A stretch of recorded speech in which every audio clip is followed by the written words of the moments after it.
warganet, jangan lupa untuk subscribe di kanal YouTube Ira Kusno Official, kemudian like, komen, share, dan bunyikan loncengnya ya untuk notifikasi. Halo Dokter Erni, kita ketemu lagi ya. Hai Mbak Ira. Dok, ini sebagai ahli penyakit tropis dan juga ahli penyakit infeksi, semua orang sekarang ini lagi ketakutan atau parno terhadap virus corona. Padahal di negara kita ini jangan-jangan ada penyakit-penyakit lain yang harus lebih diwaspadai dan tidak boleh lengah. Ya, memang sekarang perhatian sedang ke COVID-19 ya Mbak, tapi dengan kondisi musim hujan seperti saat ini, sebenarnya sedang naik nih kasus demam berdarah di banyak provinsi juga di kita. Gitu. Dan ini pemberitaannya tuh sebenarnya jadi kayak tertutup dengan soal virus corona ya dok? Memang jadi tidak sehits virus corona ya informasinya, akan tetapi karena kasus makin tinggi dan untungnya memang demam berdarah kan bukan kondisi yang baru ya, jadi penanganan sih insya Allah tidak terabaikan, akan tapi perhatiannya nih untuk masyarakat, karena untuk mencegah kejadian demam berdarah kan membutuhkan partisipasi masyarakat, terutama dalam hal menjaga kebersihan lingkungan yang kita sudah sama-sama kenal dengan istilah 3M, itu ya, menguras, kemudian mengubur dan menutup sampah sehingga tidak terjadi itu genangan air yang kemudian menjadi tempat perindukan nyamuk yang bikin nyamuk tambah banyak dan jadi menularkan penyakit ini ke berbagai macam orang. Apalagi simptomnya demam berdarah itu kan ada kayak demamnya ya dok, orang lebih ketakutan ini kena virus corona gitu ya, dibanding dengan ternyata ini penyakit yang memang Indonesia itu sudah biasa menghadapi demam berdarah. Iya, jangan demam-demam sedikit langsung parno, ada flu-flunya dikit langsung mikirnya hanya ke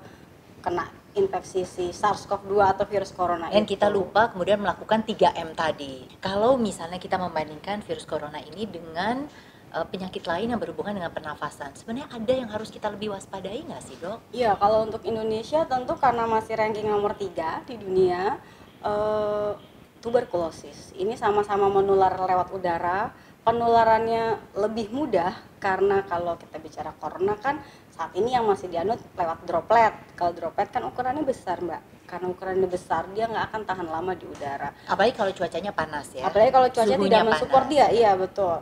Dia thermal sensitif. Nah, beda dengan tuberkulosis. Tuberkulosis itu airborne. Jadi partikelnya tuh kecil, karena kecil dia bisa melayang-layang di udara lama sekali, ada terus di situ, yang batuk dan ngeluarin bakterinya udah nggak tahu kemana, tapi si bakteri bisa terus ada di situ.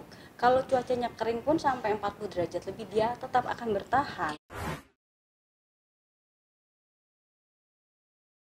Beda, karena virus sama bakteri agak beda. Bakteri lebih independen. Dan bakteri ini adalah si TB. Tuberkulosis, kalau kita bicara tuberkulosis berarti bakteri. Bakteri itu lebih tahan sendiri, dia bisa survive dengan mudah. Kalau bakteri mau mempertahankan dirinya, biasanya dia bermutasi terhadap obat. Tapi kalau virus untuk mempertahankan dirinya, dia bermutasi supaya dari tadinya cuma kenanya bisanya ke binatang, bisa kena ke manusia. Itu mutasi itu sebenarnya.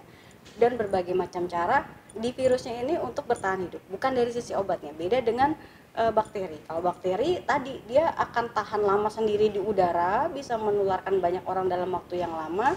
Kalau dia mau mempertahankan dirinya adalah dengan kemampuannya untuk tidak mati dengan obat-obat yang diberikan.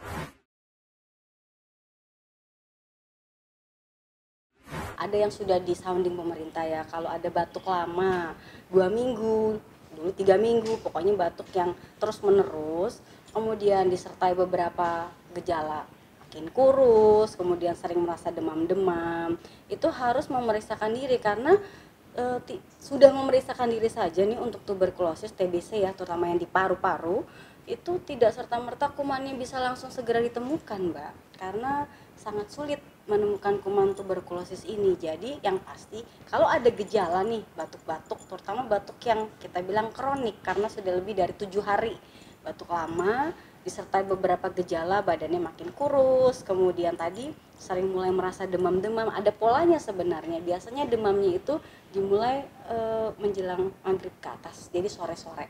Nah kalau udah ada seperti ini, harus kemudian ke dokter untuk memeriksakan dirinya, sehingga apa? Tidak menjadi sumber penularan untuk sekitarnya. Ya, terima kasih dok.